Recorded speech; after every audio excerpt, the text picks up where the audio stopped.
Let's throw up that intro card and see what these two players have brought for us. So Odium Xiphos and the Empire versus Odium Viash and the Skaven. This is round 3 and match point for Odium Xiphos, who is currently up 2-0 in this best of 5.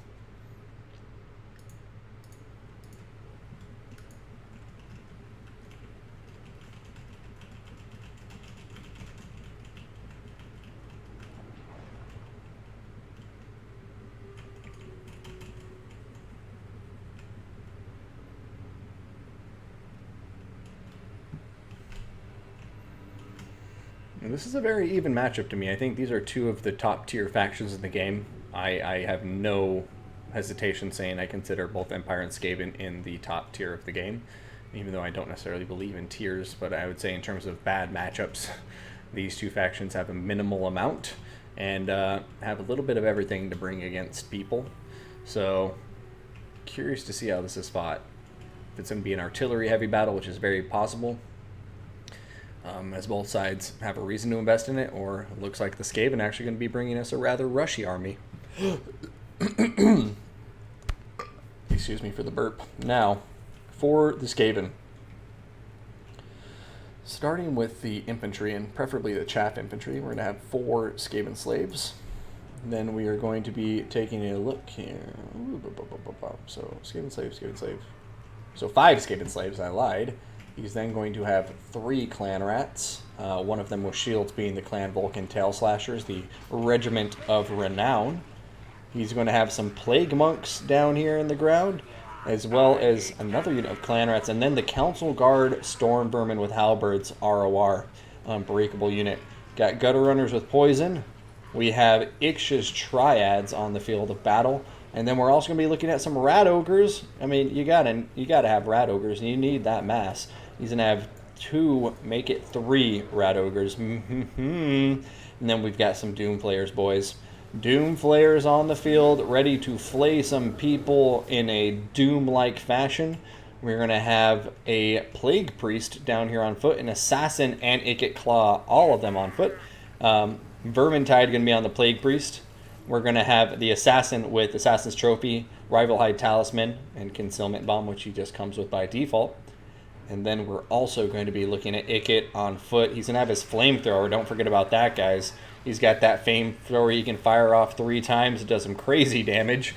But Ikit will be bringing the Brass Orb, Unlimited Power, Warp Lightning, and the Howling Warp Gale. So, very melee-oriented Skaven army. There's 1 unit of ranged being the Gutter Runner, and then Ikit with his Flamethrower. Now for the Empire, we've got Spearmen with shields. Got 2 Swordsmen in the center, and another Spearman with shields over here, or just regular Spearmen on the left flank. Other than this, I'm just going to take a high-level view here because they're kind of spread out. We have Free Company Militia spread around. We have the Silver Bullets in the back line, backed up with 2 archers. We have a cannon, and a cannon. So 3 great cannons from the Empire here. They're definitely bringing the artillery to town. We're going to have some Empire Knights in the back line.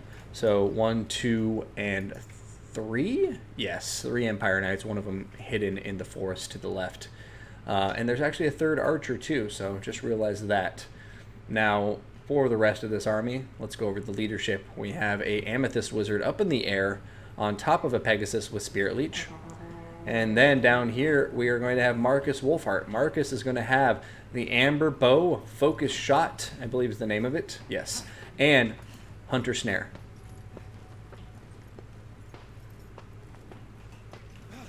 He needs to exercise more. He's really winded, and the battle has just barely begun.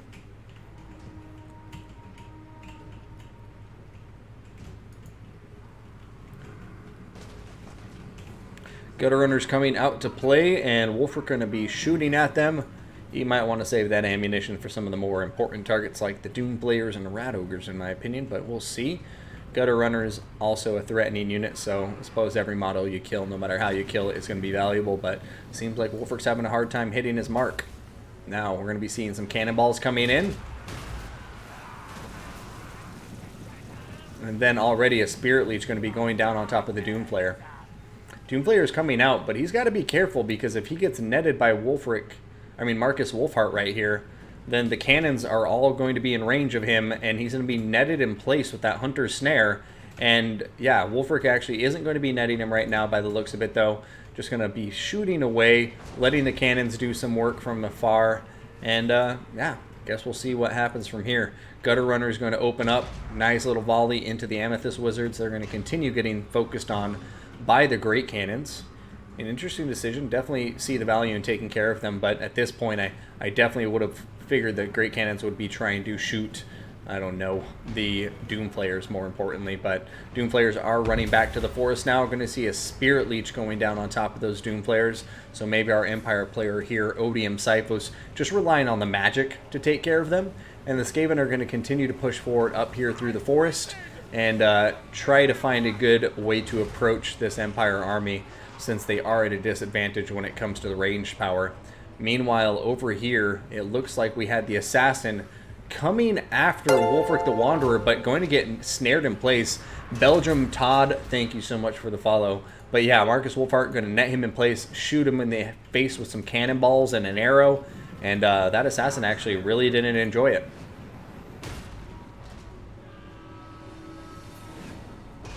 Now they are shooting Skaven Slaves. Those cannons, what are you doing? There's Doom Players right here. We're going to be seeing the Free Company Militia firing away in these guys. A Spirit Leech going down on top of them too. And I guess we'll see. Doom Players are going to go right through the Free Company Militia though. Probably do some nice damage. And now they're going towards the Archers. So right now, cannons still shooting at Skaven Slaves. They need to switch up that targeting ASAP. And over here, the Spearmen are going to start trying to hold the line. And the Skaven are start coming out, but I have to say I do not like what I'm seeing. And what I mean by that is I'm seeing a lot of the Skaven forces coming out of the woods here and getting engaged while the rest of the Skaven army is completely out of position. And the Skaven army here, while it's still hidden, maybe we'll see it get some good work. If it doesn't get up here very quickly, then what's going to happen is the Empire is going to eliminate this segment of their army piecemeal. And then by the time this other army even gets close to being in position, they'll be at a significant disadvantage in the balance of power. Over here, the final Spirit Leech going down on top of the Doom Player. It looks like it may be the one to break the camel's back. These guys are down to one model and are routing. Empire Knights are going out to chase them, but we'll see if they change their targets, and it looks like they will. And they're going after those Skaven Slaves, the Skaven Slaves.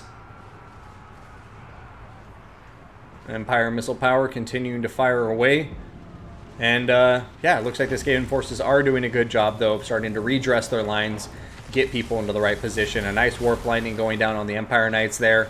Going to be a big rout of Plague Monks, Skaven Slaves, and a few other units there. So definitely a big loss for the Skaven there, as, you know, you don't want to lose that elite infantry so early. And there goes the Hunter's Snare. And now the Empire Knights will be able to pull out, but it doesn't look like they're doing it just yet. But more importantly, it's going to allow the Empire to start pumping a lot of ammunition into these guys. But unfortunately, it doesn't look like it was taken advantage of. And now we have the Clan Vulcan Tail Slashers and the Clan Rats coming out to play. These guys are pinned in place by Brass Orb and now getting stuck in combat with Clan Rats. The cannons are getting taken care of. The Empire Knights are now getting smashed by the Rat Ogres, and the Council Guard are coming over too. And we have Ikit Claw, who's been Spirit Leeched, but, you know, still very healthy, and even that Doom Player has come back to play a little bit. Here comes the summon of Clan Rats on top of the Swordsman, and would you look at that, guys? The balance of power is back to dead even, and the Skaven may be overwhelming this Empire army, but only time will tell. All I know is the Empire artillery has been compromised, and all but one Empire Knight have been severely damaged right now. So, got some Empire Spearmen kind of sitting back here, lackadaisically, not doing too much. One cannon is online. We still have plenty of Free Company Militia. The Silver Bullets are firing away. Archers are firing away. A lot of damage going into this Skaven army right now, but I don't know. It just looks like the momentum is picking up for the Skaven right now, and the Empire is having a real hard time holding back this Vermintide.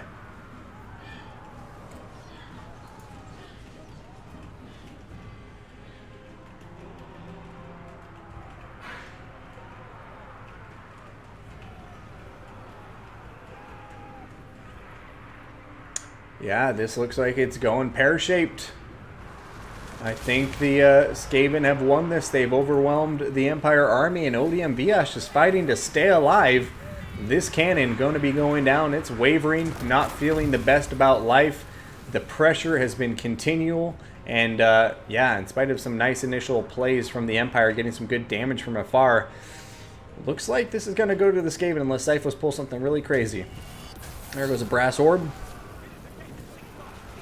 Oh, that flamethrower going through and just hitting all of these units in the brass orb. God bless you, Wicked Claw. Some beautiful plays there. And, yeah, I'm curious to see if he'll get another shot off anytime soon.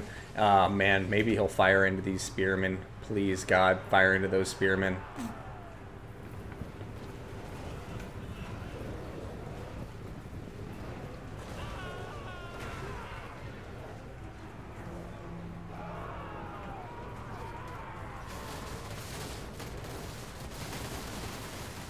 Oh, the flamethrower going into the caster. That's going to be all she wrote. And well done, Wicked Claw. You mad scientist, you. Uh-oh. Looks like Marcus Wolfhart may have just shot him with a bow. Well, an arrow, I should say. That flamethrower not going to do too much.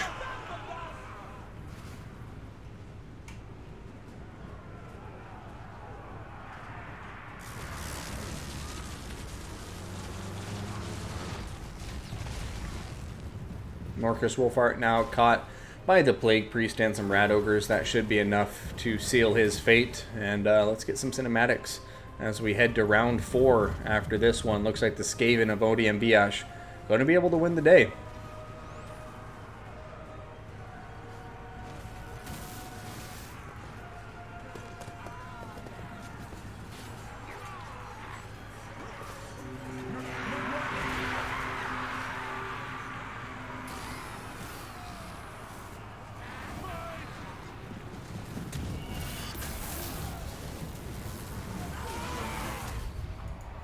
And there's the concession from Xiphos.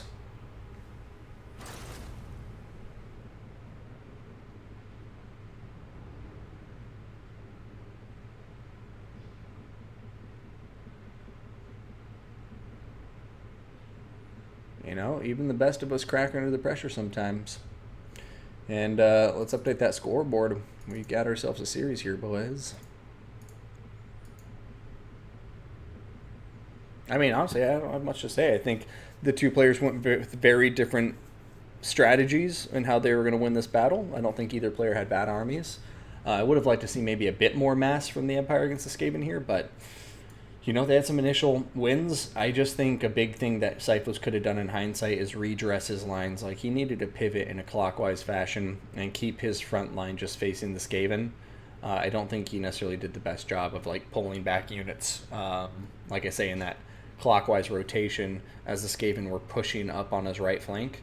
I think if he would have just maybe, you know, kept the artillery firing, pulled one cannon back while the other two fire, when it gets in position, pull the other cannon back, kind of redress the lines, it would have worked out a lot better for him. But, you know, got to give credit to ODM Viash. Like, he was at a extreme deficit. He's losing his Scourge Runner, or sorry, his Doom players. He was taking a lot of damage on the approach, but then, you know, he kept up the pressure, kept his eye on the prize, and was able to microwave his way to victory there and just slowly shut down all of the Empire units.